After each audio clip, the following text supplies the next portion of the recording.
अभी मैं पश्चिम बंगाल के पूर्वा मेदिनीपुर में हूं और यहां से मैं फिशरी इंडस्ट्री को किस प्रकार से बढ़ाया जा सकता है और किस प्रकार से बिहार के 5.5 लाख लोगों को फिशरी इंडस्ट्री में कम से कम रोजगार दिया जा सकता है उसके ऊपर चर्चा करूंगा। और बाढ़ जिस प्रकार से बिहार को बर्बाद करता है, बाढ़ का इस्तेमाल किया जा सकता है उसके ऊपर चर्चा करूंगा। आप सभी यहाँ पे देख सकते हैं ट्रॉलर है और एक एक ट्रॉलर की कीमत 1 से 2-2 करोड़ रुपया होता है और इन ट्रॉलर का इस्तेमाल जो है मछली मारने के रूप में किया जाता है, चाहे वो नदी हो या समंदर हो। यहाँ से समंदर जो है वो 50 किलोमीटर दूर है। उसके अलावा पश्चिम बंगाल में आप कहीं भी चले जाए, घर के पीछे एक पोखरा जरूर होता है। उससे क्या होता है कि मछली पालन भी हो जाता है और दूसरा जो है आप बेच भी लेते हैं और सब्जी का जो पैसा होता है वो बचा भी लेते हैं। मत्स्य पालन से यही होता है और ये काम बिहार में आसानी से हो सकता है। और जब से एक साइंटिस्ट साहब हैं, उन्होंने मुझे बताया कि 5.5 लाख लोगों को मत्स्य पालन के थ्रू यानी फिशरी इंडस्ट्री में बिहार में रोजगार दिया जा सकता है, तब से मैं सोचा कि इस पे मैं 10-20 वीडियो बनाऊंगा और लगातार वीडियो बनाऊंगा। बाढ़ आता है बिहार में जी, और बाढ़ से मछली इंडस्ट्री को क्या क्या फायदा हो सकता है वो बताइए। देखिए, बाढ़ आता है, सबसे पहले तो बाढ़ आता क्यों है? हाँ। बाढ़ आने का सबसे बड़ा रीज़न है कि हमारे जो नदी है उसका जो बालू वगैरह सैंड होता है उसको हम लोग साफ़ सफाई नहीं करते हैं। इसी वजह से ज़्यादा तो बाढ़ आ जाता है। अब एक एग्जाम्पल के थ्रू में दिखाएंगे। यदि हमारा नदी और नाला साफ़ रहेगा, यहाँ से देखिए, ये समुंदर को काट के खेती करने के लिए पानी को ले जा सकते हैं। मछली का खेती से मतलब है मछली का खेती। समुंदर से कनेक्ट कर सकते हैं इसको। ये कोई नहर नहीं है, इसको बंगाली भाषा में खाल बोलते हैं, जिसको हम लोग भोजपुरी में गहिरा बोलते हैं। तो ये गहिरा को बना के हम लोग ले जाके अरबों का मछली पालन कर सकते हैं। तो बिहार में हमारा तो इतना स्कोप है, नदी नाला है, उसको साफ सिर्फ और सिर्फ नदी को साफ कर दिया जाए, वहाँ के बालू को निकाल के किनारा में कर दिया जाए तो बाढ़ का समस्या का समाधान हो सकता है। दूसरा बात, बांध के किनारे, नहर के किनारे, रेलवे लाइन के किनारे जितना भी हमारा गड्ढा वेस्टेज पड़ा हुआ है उसमें यहाँ पे सभी वेस्टेज गड्ढों का इस्तेमाल किया जाता है। सभी, चाहे वो रोड के किनारे हो, बांध के किनारे हो, नहर के किनारे हो, रेलवे लाइन के किनारे हो, हर जगह आप पश्चिम बंगाल में देख सकते हैं। हाँ, उस गड्ढा को यूटिलाइज यदि हम लोग करें तो कम से कम हम लोग जो आंध्र प्रदेश से मछली आ रही है वो रुक सकता है। हम लोग जो जहरीली मछली खा रहे हैं, सबसे ज्यादा मछली आंध्र प्रदेश से बिहार में आता है। सबसे ज्यादा approx 4 lakh metric ton Andhra Pradesh से मछली पर एनम बिहार में आता है। अच्छा, आंध्र प्रदेश में ज्यादा मछली का स्कोप है कि बिहार में ज्यादा है? हाँ, ऐसा भौगोलिक दृष्टिकोण से देखा जाए तो इंडिया में सबसे ज्यादा बिहार में ही स्कोप है। पूरे भारत में सबसे ज्यादा बिहार में स्कोप है। तो बिहार के मत्स्य पालन वाले मंत्री जो बनते हैं वो लोग काम क्यों नहीं करते हैं? मंत्री मत्स्य पालन मछुआरा जाति से तो बनाए जाते हैं, लेकिन उनको मछली का कोई ज्ञान ही नहीं है। दावे के साथ हम कह सकते हैं कि उनको मछली दिखाया जाए कि ये कौन सा मछली है, वो नहीं जानते हैं। तो देखिए, मैं आंध्र प्रदेश गया था, तेलंगाना गया था, वहाँ पे जब मैं इन सब चीज़ों के बारे में जाना, अंडमान गया था, वहाँ पे जब मैं इन सब चीज़ों के बारे में जाना तो मुझे लगा कि लोग मेरे वीडियो को देखे या ना देखे, सुने या ना सुने, मुझे फ़र्क नहीं पड़ता है, लेकिन मैं इन सब चीज़ों को दिखाऊंगा क्योंकि मत्स्य इंडस्ट्री यानी फिशरी इंडस्ट्री जो है वो बिहार में क्रांति ला सकता है। क्योंकि पूरे हिंदुस्तान में सबसे ज्यादा स्कोप जो है मत्स्य इंडस्ट्री का वो बिहार में है। सही है कि नहीं? अच्छा, सिर्फ पालन से तो बहुत कुछ हो सकता है, लेकिन हमारे नदी में बहुत सारे मछली का प्रजाति विलुप्त हो गई है और मछली नहीं मिलती है। इसके पीछे भी सरकार ही जिम्मेवार है, क्योंकि जब सरकार प्रदेश से जो मछली आता है वो समंदर से आता है या फिशरी इंडस्ट्री जो एग्रीकल्चर, फिशरी एग्रीकल्चर इसे कह सकते हैं। सही है कि फिशरी इंडस्ट्री में सभी कुछ आता है।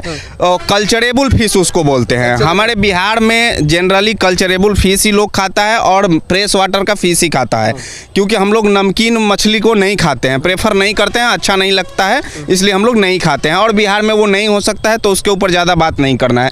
बिहार में ये जो ट्रॉलर का आपने बात किया था, ये जो ट्रॉलर है तो अभी लोग बोलेगा कि ये ट्रॉलर बिहार में क्या काम में आएगा। दावे के साथ बोल सकते हैं कि बिहार में इससे बड़ा बड़ा ट्रॉलर का भी आवश्यकता है, लेकिन हमारे नदी में मछली की कमी है, मछली ही नहीं है। तब आप बोलेंगे कि मछली नहीं है तो इसमें सरकार क्या कर सकती है। मछली नहीं है, इसका जिम्मेवार सिर्फ सरकार है। सरकार को मालूम होना चाहिए कि कौन सा मछली, कौन सा महीना में मछली ब्रीडिंग करती है, कौन सा किस मंथ में किस मेस साइज जाल का यूज करना है, ये सब पे रेस्ट्रिक्शन होना चाहिए। उल्टा सरकार जो है इंडस्ट्री का पानी जो है नदियों में डाल के नदियों को गंदा कर देता है, और लोग सोचते हैं कि मेल ने पानी छोड़ा है और गांठ गांठ के मछली खाते हैं और बीमार हो जाते हैं। जैसे मेल पानी छोड़ता है तो पूरा मछली मर जाता है, मछली मर जाता है, ऑक्सीजन शॉर्ट होता है, बहुत सारा प्रदूषण के कारण मछली में बीमारी होता है तो मछली मरने लगता है। प्रजाति, वो भी उससे भी बड़ा दोष है, प्रजाति विलुप्त होने का उससे भी बड़ा रीजन है कि हमको पता ही नहीं है कि कौन सा महीना में मछली अंडा देती है और बच्चा देती है। जब हम किसी ऐसे बोल सकते हैं कि किसी फिशरी इंडस्ट्री से, सिर्फ फिशरी इंडस्ट्री से 5.5 लाख लोगों को रोजगार मिलेगा सिर्फ। और ये क्रांति जो है हम लोगों को मिलकर लाना होगा, किसी भी हाल में जहाँ पे स्कोप है वहाँ पे हम ला सकते हैं। जैसे एक फसल बिहार में आसानी से हो जाता है, दूसरा फसल बाढ़ का भेंट चढ़ जाता है। तो जब बाढ़ का भेंट चढ़ जाता है वहाँ पे हम लोग जो है ऊंचा ऊंचा बांध बना के जो है वो आराम से जो है पोखरा बना सकते हैं, एकदम बना सकते हैं। भैया एक और बात बताएंगे, बाढ़ का पानी कहीं ना कहीं तो बाद में जाता ही है, नदी में जाता है, तो फिर उस नदी में मछली क्यों नहीं रहती है? इसका सबसे बड़ा रीजन है कि मुझे पता नहीं है किस मंथ में मछली को पकड़ना है। सरकार को एक गाइडलाइन बनाना चाहिए, या सरकार बनाई भी है लेकिन इसका फॉलो नहीं होता है। अप्रैल से लेके जुलाई तक मछली अंडा देती है, अप्रैल से जुलाई तक, और उसी सीजन में हम लोग क्या करते हैं कि मार्च और अप्रैल, मार्च के महीना में मछली को मार के खा लेते हैं, तो सारा मछली का बंडा और बच्चा तो पेट में ही रह गया। हम लोग अंडा का फ्राई कर करके खाते हैं, बहुत स्वादिष्ट लगता है, लेकिन पता नहीं है कि करोड़ों मछली को हम लोगों ने खा लिया है। इसी प्रकार से हमारे यहाँ मछली का विलुप्त होना शुरू हो गया। अभी से यदि ध्यान दे दिया जाए इसके ऊपर कि पकड़ना नहीं है, मत्स्य मंत्री को देखे हैं नदी में जाके मछली डलवा रहे हैं, बहुत सारा मछली लेके जाके डाल रहे हैं, उनको पता नहीं है कि उसमें कितना मछली है और कौन मछली डाल रहे हैं, मेल डाल रहे हैं या फीमेल डाल रहे हैं या हाइब्रिड मछली डाल रहे हैं। उनको इस चीज को छोड़ के सबसे ज्यादा इस चीज पे ध्यान देना चाहिए कि ब्रीडिंग सीजन में मछली का कैचिंग नहीं हो, हार्वेस्टिंग नहीं हो। मछली का ब्रीडिंग सीजन को यदि हम लोग सिर्फ बचाए रखें तो इससे भी बड़ा बड़ा ट्रॉलर बिहार के नदी में दिखेगी, इससे भी बड़ा ट्रॉलर बिहार की नदी में दिखेगा। और उसके अलावा सिर्फ एक ट्रॉलर की कीमत 1 से 2 करोड़ रुपया होता है। एक ट्रॉलर से लोग जो है मर्सिडीज में घूमते हैं आंध्र प्रदेश में सिर्फ। सही है कि नहीं है? एकदम सही है। यहाँ पे आपको प्रत्यक्ष दर्शन भी करवा देंगे आगे जाके। एक ट्रॉलर में एक बार में लोग समुद्र से 5-5 करोड़ का मछली उसी ट्रॉलर से लाते हैं, जिसका 1-1 केजी का दाम 1000 से लेकर 1500 होता है। जैसे इलिस मछली है, सभी लोग जानते हैं, बिहार के लोग भी जानते हैं। अच्छा, हो सकता है कि नहीं बिहार में ये सब मछली नहीं, वो ये तो समुद्र से लाते हैं, बिहार वाला मछली नहीं हो सकता, समुद्र वाला तो नहीं हो सकता है, लेकिन बिहार में भी बहुत कॉस्टली मछली हो सकती है। जैसे चीतल है, जिसका हम लोग पालन करें तो चीतल का अभी एक्सपोर्ट रेट है 600 रुपया पर किलो। झींगा भी बिहार में हो सकता है 800 से 700 से 800 रुपया केजी बिहार में झींगा ईजिली बिक जाएगा। और लोग खाएं ना खाएं, बेचने का भी ज़रूरत इतना ज़्यादा नहीं है पब्लिक में, ये हमारा एक्सपोर्ट कर सकते हैं भारत झींगा। ये बताइए कि जैसे आंध्र प्रदेश जो है एक्सपोर्ट करता है और 4 लाख मैट्रिक टन जो है मछली हर साल बिहार में आता है, अगर बिहार को डेवलप कर दिया जाए तो बिहार एक्सपोर्टर बन सकता है कि नहीं? बिहार पहले अपना कंजम्पशन को पूरा कर ले 4 लाख मैट्रिक टन, उसी से 5.5 लाख लोगों को रोजगार मिल जाएगा। यदि बिहार एक्सपोर्टर बने तो ये और भी ज़्यादा रोजगार का स्कोप बन सकता है। यानी सिर्फ और सिर्फ बिहार जो है सिर्फ इंपोर्ट करना बंद कर दे और अपने यहाँ सिर्फ और सिर्फ 4 लाख मैट्रिक टन मछली का उत्पादन शुरू कर दे तो 5.5 लाख लोगों को ऐसे ही रोजगार मिल जाएगा। और जब एक्सपोर्ट करना शुरू करेगा तो और ज़्यादा लोगों को रोजगार मिलेगा। बिहार के विकास को आगे बढ़ाने में बिहार के लोगों का योगदान की ज़रूरत है हमें, और इसीलिए हम लोग पूरा ऑल ओवर इंडिया घूम घूम के इन सब चीज़ों को दिखा रहे हैं। अच्छा, फिशरी इंडस्ट्री में किसको किसको रोजगार मिल सकता है? देखिए, डायरेक्ट रूप से तो फार्मर को रोजगार मिल सकता है, लेबर को देखिए 1 पौंड में एक फार्मर का ज़रूरत है, एक लेबर का ज़रूरत है, दूसरा एक ट्रैक्टर का ज़रूरत है, पलानी का घर बनाने वाला का ज़रूरत है, बांस का ज़रूरत है, और बहुत सारा मशीनरी का ज़रूरत है। तो इसी हिसाब से इलेक्ट्रिक का ज़रूरत है, तो इलेक्ट्रीशियन हो गया, प्लम्बर, ये हो गया आपका मैकेनिकल हो गया, उसके बाद ट्रैक्टर वाला हो गया, डीजल वाला हो गया, और उसके बाद लेबर हो गया, उसके बाद मतलब मेडिसिन्स हो गया, फीड वाला हो गया, मार्केटिंग स्टाफ हो गया, उसके बाद आपको प्रोसेसिंग प्लांट लगाएं तो उसको प्रोसेसिंग प्लांट लगाने के लिए फिर ईंट जो भी कंस्ट्रक्शन करने की वस्तु होती है उन सारे लोगों को रोज़गार मिलेगा। उसके बाद ट्रक वाला को रोज़गार मिलेगा।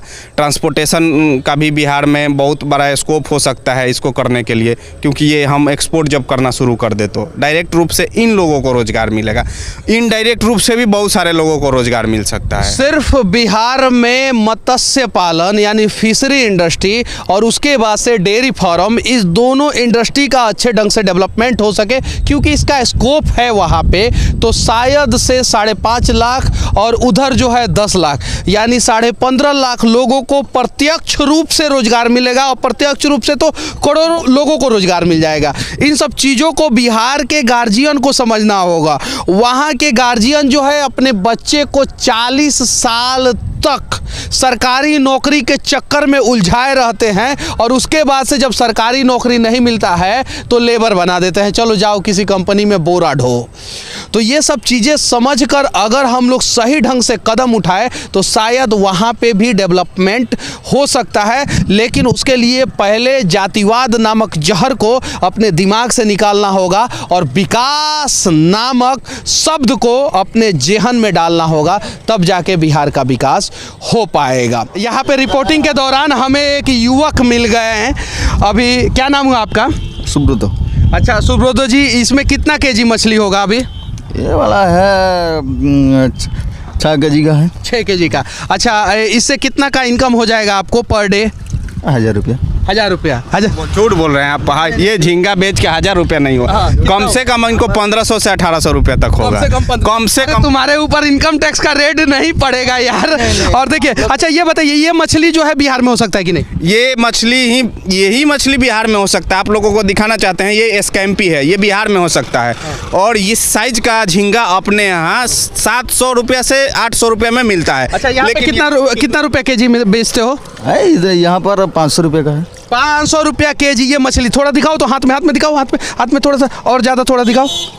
ये देखिए, ये मछली जो है वो 500 रुपया केजी बिकता है। और यहाँ के युवा जो हैं वो सरकारी नौकरी के पीछे नहीं भागते हैं, अपना बिजनेस व्यापार करते हैं और 30-35 हज़ार रुपया महीना आराम से कमा लेते हैं। ये करके कम से कम आराम से 35 से 40 हज़ार रुपया एक मछली बेचने वाला कमा सकता है।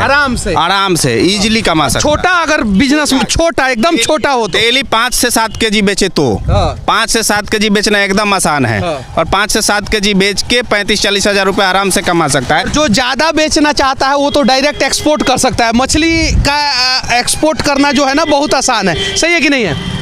मछली एक्सपोर्ट में भारत विश्व का दूसरा स्थान प्राप्त किया है। मछली में हाँ, मछली। सोचिए कि मछली का एक्सपोर्ट कितना आसान है, और दुनिया का सबसे अच्छा मछली जो है वो भारत में ही होता है। और बिहार में मीठा पानी में तो मछली बहुत अच्छा हो सकता है। बिहार के लोग भी कहते हैं कि समंदर का मछली हम नहीं खाएंगे, बर्फ़ का मछली नहीं खाएंगे, पोखरा का मछली खाएंगे। तो पोखरा हमारे यहाँ अनेकों है, जो चेंवर है उसे हम लोग ऐसे ही बर्बाद करके रखें, उसका सही ढंग से इस्तेमाल करें। और ऐसे ही बिहार के युवक लोग भी जो है ना, एक मोटरसाइकिल लेके जो है 5-6 केजी मछली सिर्फ और सिर्फ 2-3 घंटे में बिक जाता है, और 1000-1500 रुपया पर डे कमा सकते हैं, और आराम से चश्मा लगा के घूम सकते हैं। सही है कि नहीं है? सही है। तो लेकिन गुटखा खाते हो तुम भाई? गुटखा खाते मत खाया करो यार। ठीक है, युवा हो।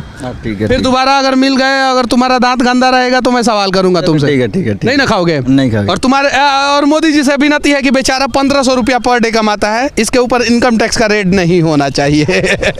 हम लोग तो गरीब है, खाट के खाता है ना, इसीलिए बोल रहे हैं हम लोग। चलिए ठीक है, खाता है, बिजनेस करके खाते हैं। युवा ये मछली बेचने में कहीं इसको कोई शर्म नहीं है। लेकिन अपने यहाँ का युवा पीजी करेगा, ग्रेजुएशन करेगा, उसके बाद ITI करेगा रेलवे में नौकरी करने के लिए। 40 साल उम्र हो जाएगा और उम्र एक्सपायर हो जाएगा तो फिर से मैट्रिक का एग्जाम देगा, इंटर का एग्जाम देगा, ग्रेजुएशन का एग्जाम देगा उम्र घटाने के लिए। यार नहीं मिल रहा है नौकरी, ऐसे भी मोदी सरकार है, सरकारी नौकरी तो ऐसे ही सरकार ने ख़त्म कर दिया है। तो अपना बिजनेस व्यापार करो ना, गुजरात के लोगों से सीखो और भी दूसरे राज्यों के लोगों से सीखो और हो सके तो अपने पैरों पे खड़ा हो जाओ। बाकी बंगाल के ये पूर्वी मिदनापुर से हमारा ये प्रयास कैसा लगा आप लोग कमेंट करके जरूर बताना। और बिहार में मत्स्य पालन इंडस्ट्री जो है कैसे ग्रो किया जा सकता है, डेयरी फार्म इंडस्ट्री कैसे ग्रो किया जा सकता है, इसके बारे में भी जरूर बताना। और मैं यही सब चीज़ें दिखा के बिहार के जो लोग जगे हुए हैं उन्हें नहीं, जो सोए हुए हैं उन्हें जगाने का प्रयास करूंगा।